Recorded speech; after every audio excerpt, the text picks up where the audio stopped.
to add on this one, or should we just go into like the shit that Reece sees?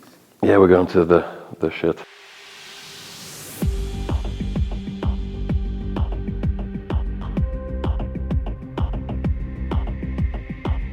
So some of the issues that you kind of see revolved around squats may come down to everyone's, kind of got a different perception of depth.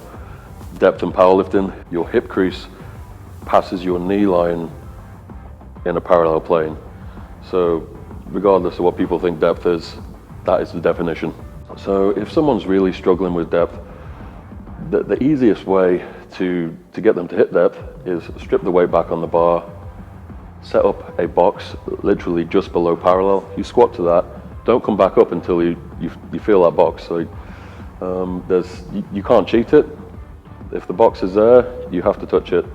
If you're not hitting it, you're not hitting depth.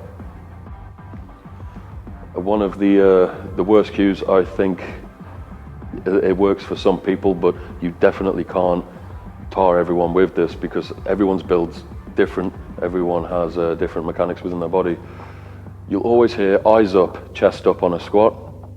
I've never really liked this cue because it causes people sometimes to overextend in their back or to go into basically hyperextension, which can cause a lot of injury, and it can cause people to, the bar path to throw off all over the place. I much more prefer the cue just to breathe into your belt and just to brace and pull your rib cage down. So as we're going through the setup, rather than trying to extend up and back, keeping your chest and your eyes up, I'd rather focus on bringing your rib cage down and keeping your core as tight as possible and just staying in that position. So you're not thinking about doing this at any point. Nothing should be moving whilst you're in motion, whilst you're squatting. Everything's locked in, rib cage down, just tight there. Eyes up, not necessarily. You want to keep everything in line with your spine, so your head will be neutral. Just find a point, whether it be on the wall in front of you or slightly lower. It's going to be different for each individual. So basically, if you'll see some people when they tend to get heavier in the squats, it kind of turns into a good morning.